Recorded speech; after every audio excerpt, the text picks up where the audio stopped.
અષાઢી બીજનો દિવસ એ શાસ્ત્રોની દ્રષ્ટિએ ખૂબ જ શુભ માનવામાં આવે છે, કારણ કે આ દિવસે ભગવાન જગન્નાથ આવશે આપના આંગણે.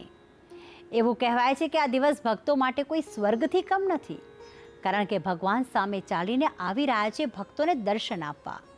ત્યારે અષાઢી બીજે શા માટે નીકળે છે રથયાત્રા અને કેવો છે તેનો મહિમા, જણાવશે ગુરુજી પ્રફુલભાઈ પંડ્યા.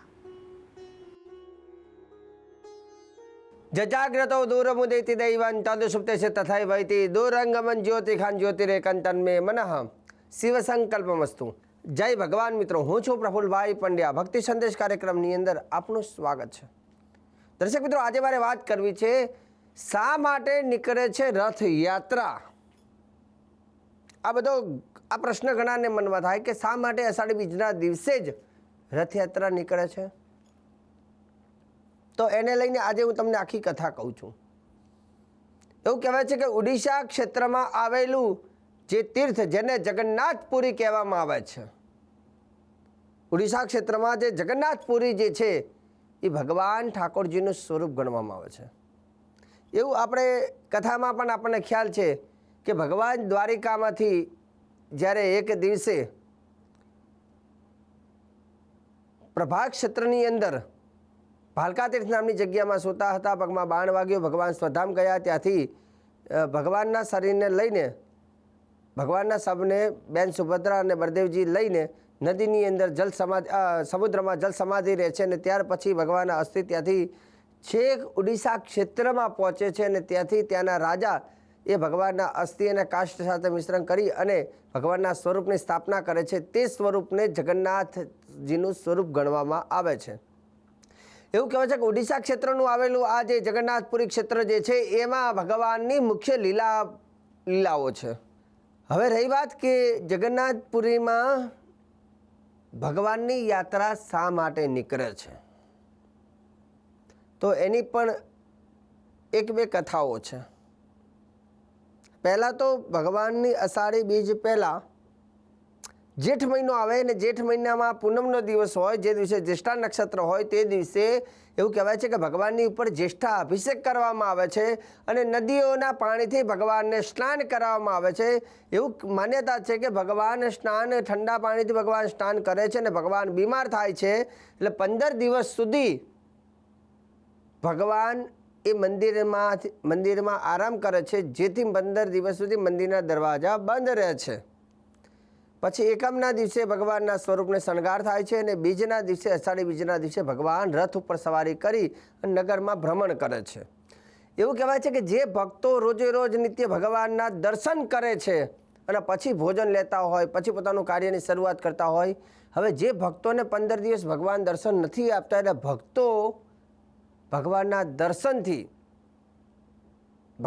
દર્શનની અપેક્ષા રાખી રહ્યા છે કે ભગવાન ક્યારે અમને દર્શન આપે, ક્યારે દર્શન આપે. એવું કહેવાય છે કે ત્યારે ભગવાન સ્વયં ભક્તો ભગવાનને દર્શન કરવા જાય છે, પણ એવું કહેવાય છે કે ભગવાન સાજા થયા પછી ભગવાન સ્વયં પોતે નગરના તમામ ભક્તોને દર્શન આપે છે. જે દિવસ હતો એને અષાઢી બીજ કહેવામાં આવે છે.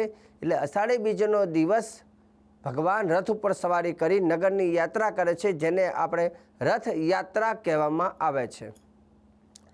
આની સાથે બીજી એક માન્યતા એવી પણ છે કે બેન સુભદ્રા જ્યારે પોતાના પિયરમાં આવે છે અને બંને ભાઈ બહેનને લઈને નગર બતાવવા નીકળે છે, તો તે દિવસ અષાઢી બીજ હતો. ભગવાન સ્વયં જગતનો નાથ જ્યારે નગરનું ભ્રમણ કરે છે તો તે દિવસને અષાઢી બીજ એટલે શુભ દિવસ તરીકે ઓળખવામાં આવે છે.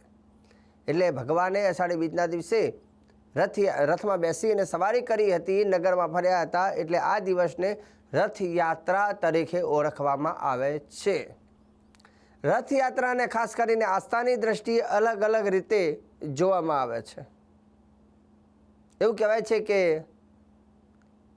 રથયાત્રા એ મનુષ્યની એક જીવન યાત્રા સાથે ગણવામાં આવે છે. જેમ રથ છે ને, રથ ચાલે છે, તેમ આપણું શરીર જે છે ને એ એક રથ છે.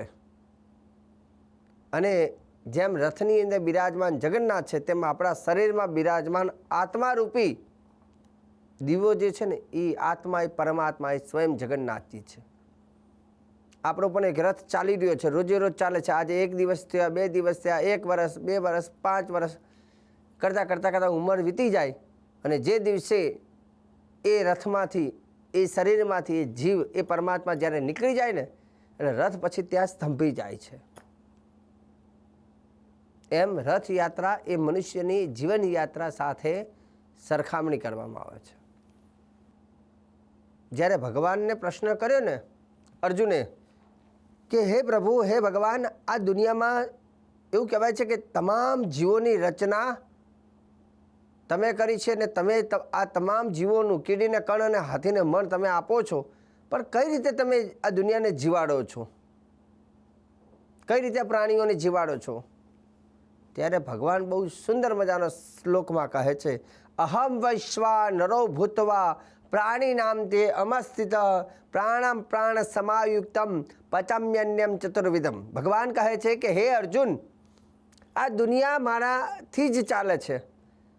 આ દુનિયાની અંદર તમે જેટલા પણ, ચાહે મનુષ્ય હોય, પ્રાણી હોય કે નાનો જીવ હોય કે મોટો જીવ હોય, એ ખાય છે, અન્ન ખાય કે ગમે તે વસ્તુ જ્યારે ભોજન કરે છે, ભોજન મનુષ્ય ચોક્કસ કરે છે, પણ એ ભોજન જ્યારે પેટમાં જાય છે એ ત્યારે પેટનું જે મશીન છે જેને પાચન ક્રિયા કહેવામાં આવે છે, ભગવાન કહે છે પચાવવાનું કામ હું કરું છું.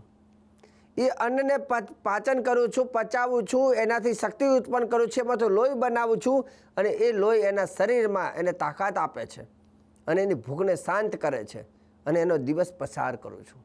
ભગવાન કહે છે આ રોજે રોજની ક્રિયા હું પૃથ્વીના પાતાળમાંથી, જે મનુષ્ય પૃથ્વી ઉપર ચાલતા હોય, એવું કહેવાય છે કે ચાલવાવાળા વ્યક્તિના પાતાળમાંથી, એના પગમાંથી એના પેટ સુધી ભગવાન કહે છે હું પહોંચું છું. પણ ભગવાન કહે છે જે દિવસે એના મશીનની સ્વિચ પાડવાનું બંધ કરી દીધું ને એ દિવસેનું પાચન ક્રિયા બંધ થઈ જાય. પાચન ક્રિયા બંધ થઈ જાય એટલે સમજવાનું કે હવે ભગવાને ઉપર બોલાયા છે. તે રીતે પ્રાણી હોય કે પશુ હોય કે પંખી હોય, દરેક જીવમાં એના ઉદરમાં, એના પેટમાં ભગવાન કહે છે હું જ બિરાજમાન છું અને એ લોકોનું એ જીવનને હું ચલાવું છું. એટલે આ પ્રતીક, જે રથયાત્રાનું પ્રતીક, એટલે કે શરીરમાં આત્મા એ જ પરમાત્મા છે.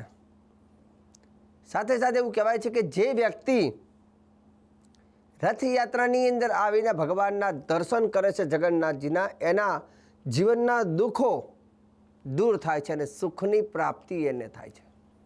ભગવાન સ્વયં કહે છે કે દુઃખની અંદર ડરવું નહીં. હંમેશા ભગવાન કહે છે કે દુઃખ હોય કે સુખ હોય, જે ભક્ત મને યાદ કરે છે હંમેશા હું એની સાથે રહું છું. રથયાત્રામાં 3 રથો છે અને 3 રથ ઉપર એવું કહેવાય છે કે પહેલો રથ જે છે એનું નામ છે તાલધ્વજ. તાલધ્વજ નામનો રથ જે છે એની ઉપર સ્વયં બલરામજી બિરાજમાન છે પહેલા શરૂઆતમાં. પછીનો જે વચ્ચેનો જે રથ છે એ રથ ઉપર, જેનું નામ છે પદ્મધ્વજ નામનો રથ જે છે, એ રથ ઉપર બેન સુભદ્રા બિરાજમાન છે. અને છેલ્લો જે રથ જે છે એ રથનું નામ છે નંદીઘોષ અને એ રથનું ઉપર એવું કહેવાય છે કે સ્વયં જગતનો નાથ જગન્નાથજી સ્વયં બિરાજમાન રહે છે. આ રથયાત્રા જે છે એમાં ભાઈ બહેનની રથયાત્રા છે. આમાં ભગવાનના કોઈ અષ્ટપત્રાની, એમને કોઈ પત્ની નથી, એમને કોઈને બેસાડ્યા નથી. આગળ ભાઈ, છેલ્લે ભાઈ અને વચ્ચે બેન. તો ભાઈ બહેન સાથેની યાત્રા એટલે જગન્નાથ, એટલે કે રથયાત્રા કહેવામાં આવે છે.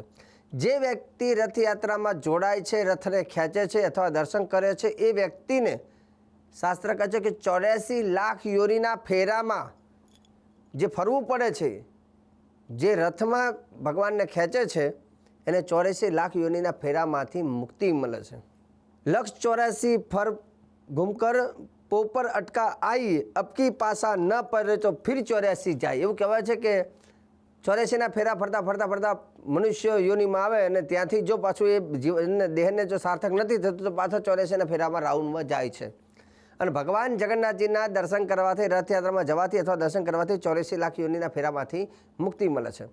અષાઢી બીજના દિવસે ખાસ કરીને યાત્રાનો લાભ લેવો, દર્શન કરવા અને પોતાના ઘરે પણ ભગવાન જગન્નાથજીની શ્રેષ્ઠ પૂજા કરવી, ભગવાન ઠાકોરજીની, કૃષ્ણ ભગવાન, વિષ્ણુ ભગવાનની, શાલિગ્રામ ભગવાનની સ્વરૂપની તમે પંચામૃતથી પૂજા કરજો, ભગવાનને ચંદન ચોખા પુષ્પથી ભગવાનને પૂજા કરજો અને મીઠા પુલાવ, માલપુઆ અને દૂધપાક ભગવાનને જમાડી અને ભગવાનની આ અષાઢી બીજની જે દિવસ છે, પર્વ છે, એમાં ભગવાનના આશીર્વાદ ચોક્કસ તમે પ્રાપ્ત કરજો. અને જે વ્યક્તિ આ રીતે ભગવાનની રથયાત્રાના દર્શન કરે છે અથવા ઘરે બેસીને ભગવાનની પૂજા કરે છે અને ભગવાનને ખાસ કરીને શંખમાં પાણી ભરી ભગવાનનો અભિષેક કરે છે અને ગરુડ ઘંટીનો નાદ કરી શંખ વગાડી ભગવાનને પ્રસન્ન કરે છે, એ વ્યક્તિના જીવનમાં આદિવ્યાધિ ઉપાધિ ટળી જાય છે અને 84 લાખ યોનિના ફેરામાંથી પણ એને મુક્તિ મળે છે. કે ભગવાનના આ દિવસે અષાઢી બીજમાં કરવામાં આવતા દર્શન અને પૂજન એના 84 લાખ યોનિના બંધનમાંથી મુક્તિ પ્રદાન કરે છે. તો દર્શક મિત્રો, આજે ખાસ કરીને ભગવાન જગન્નાથજીની રથયાત્રાને લઈને સુંદર મજાની જાણકારી આપી છે. આગળ પણ ભગવાન જગન્નાથજીના શ્રેષ્ઠ ઉપાય, સુંદર ઉપાય અને શ્રેષ્ઠ ચર્ચાઓ આપણે કરતા રહીશું. ભક્તિ સંદેશ કાર્યક્રમમાં આપ નિહાળતા રહ્યા છો, નિહાળતા રહેજો. મને આપી દો રજા.